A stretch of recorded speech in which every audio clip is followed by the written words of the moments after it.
Hey, it's been a while, but I finally got around to another comic video. I had a couple X-Men comics as a kid, and they were really good, so I decided to read the first 100 X-Men comics now.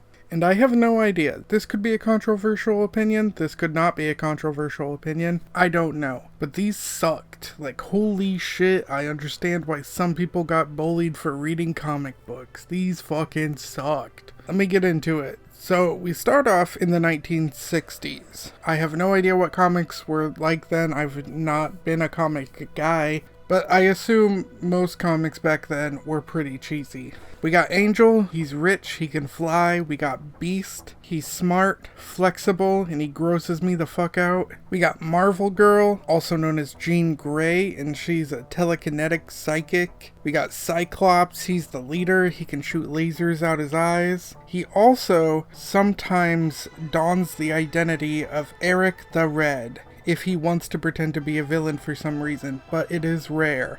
Now, the first issue starts off with all the X-Men at Charles Xavier's school, and they're all teens except for the professor. They all seem dumb as shit and annoying, but I'm chopping that up to them being teenagers. But they are getting a new member, a girl. Jean Grey. Upon meeting the only girl new student, the boys instantly can't stop hitting on her. But that's our team, those five. And it's not that I hate this team, it's just that there are teams I like better and know better. We have no Wolverine, no Storm, no Gambit, Rogue, etc. It's just these five as teenagers. And it's written really poorly and goofy as shit. Almost every issue is the same. The team trains in the danger room, which is their training room in the mansion. There is almost no panel where all of them aren't saying something. They all gotta speak all the time, which leads to so much dialogue that is not needed. A villain will show up, the X-Men, despite their training, will get their ass whooped,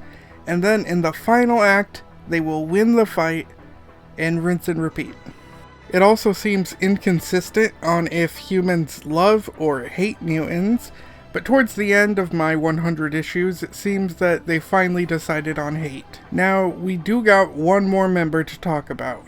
Professor X. He is the wheelchair-bound founder of the X-Men, who is also a powerful telepath and has mind control abilities and telekinesis. He can also kind of freeze time a little bit sometimes, but I'm not sure if that's him freezing time or just freezing everyone in an area with mind control. Now, Professor X became handicapped when he went against the villain Lucifer, who looks dumb as hell, and I would have lied and said, oh, it was someone way cooler than this who broke my legs. Professor X lost his father to an atomic bomb, and his mother remarried his father's scientist co-worker. Now, apparently Professor X got his powers because his parents spent so much time in radioactive labs. Professor X also had a stepbrother that bullied him, and that same brother ends up being the villain Juggernaut, who looks dumb as shit in these comics, but he's actually a fine character. Juggernaut is not a mutant, and he got his power from a magic stone. He's basically super strong, and if he can run fast enough, it's hard to get him to stop moving. Professor X eventually dies in an issue so unimpactful I forgot how he died. And I wasn't worried because I knew he'd be back because no tension at all was created. I mean, sure, it looks grim based on these images, but the comic was like silly. I couldn't feel anything. Stan even said, none would forget his death. Well, damn it, I did, so I had to go back and reread it. And it was still lame. This caveman guy shows up named Grotesque, and he blows up a machine, and Professor X dies in a blast. Like, that wasn't even close to a main villain or nothing. It doesn't matter though, because he's back in about 20 issues later. And he's like, oh yeah? Me? I've just been pretending to be dead so I could get some serious work done. Excuse me, Professor? What the fuck? You could have done that and prepared for the battle you were preparing for while not being, dead, not pretending to be dead. But look, he's not the only one being a shit. I'm having a hard time rooting for anybody in this fucking comic. They're all so horny, which I get. They are teenage boys. Sometimes. They do become adults and graduate within this span, pretty early on. But still, Jean barely feels like a character, and more like just a thing for the guys to gawk at. And even when the guys have their own girlfriends, they are usually rude to them, especially Beast and Iceman.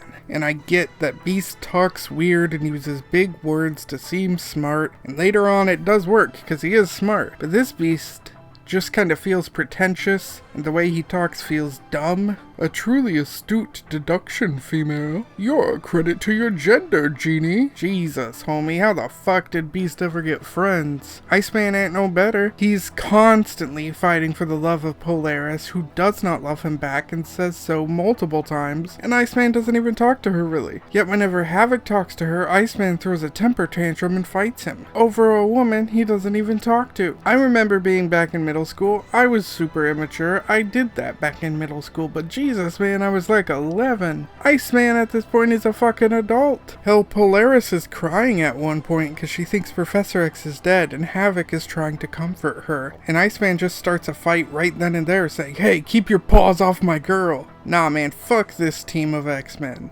It's not like the Professor's any better. He has a fucking crush on Jean, who at this point was a minor. Fortunately, he didn't say anything, and this never comes up again. It's only like one panel and one issue, but ew, what the fuck, Professor? These stories are crap. The dialogue is crap, the characters are crap, and what are these poses? Why do we have more than one shot of Cyclops' ass like this? Now, for the Marvel fans, there are plenty of cameos and issues where they teamed up with other heroes. Avengers, Spider-Man, Hulk, etc. Villains-wise, Magneto is their main villain, but he's far lamer than the Magneto I know. He's cartoonish and weak. He looks dumb as shit, and he's all about mutant supremacy, but not even like in a believable way. More like a Saturday morning cartoon way. He of course leads evil mutants, he has his magnetic powers, and is turning people into mutants, so like all that's there. Many other various villains join who we know, such as Toad, he's gross, Scarlet Witch and Quicksilver, they're Magneto's kids, and Blob, who's actually the first villain offered a position with the X-Men, and he turns it down. Also, having a fat villain named Blob is just a fucking 60s thing for real. Most of the villains I don't even like here. I mean, Living Monolith looks cool, and Mesmero is not the worst. Favorite villain of these 100 issues though is Sunfire. He's the only one who I actually like. Basically, he's Japanese and his uncle has continuously raised him to hate America for what happened with Hiroshima, and he also got his powers there. Now his father wants him to let go of the past, but he spends a ton of time with his uncle, who spreads this hatred onto him, and I think that's interesting, and by far the best written villain that I've seen in this series so far. He's an actual person and not just some cartoonish evil oaf. There are also a couple villains that become heroes. Mimic, for a bit, becomes part of the X-Men. He has the ability to mimic other powers. It makes him have the power of all 5 X-Men, but not Professor X for some reason. But that obviously makes them feel a bit inferior, and also he's kind of a dick. I don't hate this character, but I hate his look. Banshee can fly using awful screams, and he later becomes a hero. Polaris believes she's the daughter of Magneto, and then she finds out she isn't, and so she joins the X-Men, and she's got some metal powers too. Havoc is Cyclops' brother, and I guess he was never a bad guy, more of a neutral party who briefly joined villains before becoming good. Honestly, Polaris and Havoc were welcome additions because I was getting so sick of the main team. One other villain is Sauron. He was a doctor who became a dinosaur man and named himself after the main villain of Lord of the Rings. He is, however, far lamer than the Dark Lord Sauron, and he gives me the same look my dog gives me. Now I do realize I have been quite harsh, but I really don't like this much, and if you do, that's fine. I could be in the minority, maybe lots of people like this, but I want to be honest, and this isn't for me. Now, I'd say the first few introduce the characters if you want to start there, or the Savage Land series starts at like 62, and it's alright. But frankly, in my honest opinion, I'd say fucking skip all that, it ain't worth the time. Now that's me bitching about issues 1 through 66. I did not like it. but I said I went through 100. So what about this later half? Well, issues 67 through 93 are just reprints. I didn't know you could do that and call it their own issues, but they did, and that's nuts. So yeah, that means I think issues 1 through 93 are garbage. Now issue 94 threw me for a loop and dropped a bunch on me that forced me to read an additional comic. The X-Men finally returned after 93 in X-Men Giant Size 1, which despite being so heavily tied into the Uncanny X-Men does not have its own numbered title in the series and is just Giant Sized X-Men 1. This begins introducing characters I actually give a shit about. Nightcrawler, the sweetest man you could ever meet. He's German, he's religious, he can teleport. Wolverine, he probably needs no introduction, but just in case, he's rude, crude, he can heal himself, he uses claws to slice up enemies. Storm is a goddess in Africa who helps her people and commands the weather. And how Professor X gets her is funny because he's out recruiting these new X-Men and she's like, what can you offer a goddess? And he's like, you have your land, Ororo, and people who adore you, but I offer you a world of people who will fear and hate you, but also need you. Like, what the fuck? That's an awful pitch. But it works though, because she says yes. Sunfire also joins, but just for this mission. We also get Colossus, who is a Russian and can turn metallic and super strong. And Thunderbird, a Native American who I'm not sure what his power is. He's just like superhuman in ways, I guess. This team has been gathered for a special reason, because on the old team's last mission to an island, shit went wrong. Cyclops woke up hurt, and his whole team was missing. So they have recruited an entire new team to find this old team. Cyclops gets to training the new team, and I really like this new team, not only because they are from all over the world, but also because they are all characters who have their own personalities and motivations. And other than Banshee, all of them are interesting to me. Sunfire constantly plays the role of being the one on the team that's a shit and causes drama, and so many of the rest of the X-Men really treat each other so well, like a family, especially Storm. Now after returning to see the old X-Men are captured, and something was feeding on them, that something is Krakoa, a monster that's a living island that feeds off mutants. Why mutants? Because we needed some reason for a new team. Anyway, they kick his ass, and that takes us to issue 94. That one and these next 6 are my favorites of the 100 I read. The dynamics, the characters, the writing, just so much more interesting to me. Sunfire dips now that the mission is over, but the rest stay. That is except for the original cast minus Cyclops. They all decide it's time for them to move on. Cyclops stays behind to lead and train this new group.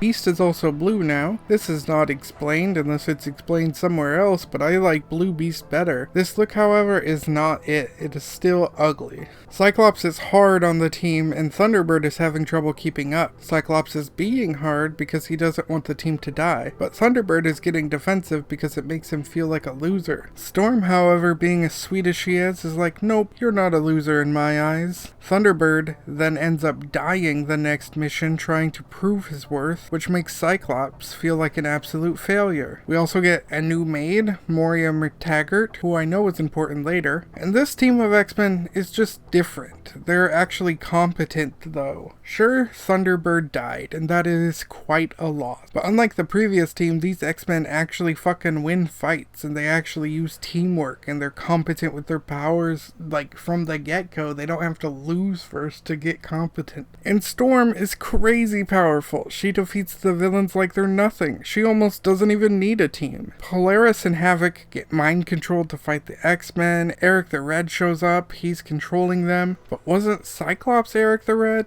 Yes, but now there's a villain who looks the same with the same name, who isn't him. I don't know, but the X-Men kick his ass. Also, Sentinels are kidnapping X-Men again and taking them into space, and some X-Men get captured, including ones who left, like Jean and Angel, and the rest go after them. And they just care about each other so much, like Colossus is space sick and Nightcrawler's trying to make him feel better. And at one point Colossus thinks Storm died, but he gets super excited to see that she isn't dead. These are my fucking X-Men, man. This is so much better. I can't wait to see some of my other favorites favorites, but this is already a lot better. So Stephen Lang is the shit who's running these Sentinels now, and he had kidnapped X-Men to build robot versions of them. So now the X-Men gotta fight the X-Men, and I love this panel because it's the new versus the old. Anyway, the X-Men beat the fake X-Men and they gotta get the fuck out of there, but the ship is damaged, and without the computer to run the ship properly, a space flare is gonna kill him. Jean decides to use her powers to shield the ship and pilot it, which gets Cyclops worried because he says she will die doing it. And yeah, it kinda looks like she will. Things are not going well. But does she die? I don't know, cause that's where issue 100 ends. I mean, I'm pretty sure I do know, but I gotta still read on, and I probably will, because I'm actually interested now. Sure, I hated most of this run, but I feel like some of the stories and characters that I love are coming up, and I don't want to quit before them. Honestly, I'd say maybe just start with Giant Size X-Men issue 1. Skip all of 1 through 93 and possibly read 94 through 100, but I don't know if those ones are essential yet. But X-Men Giant Size 1 is a fine place to start.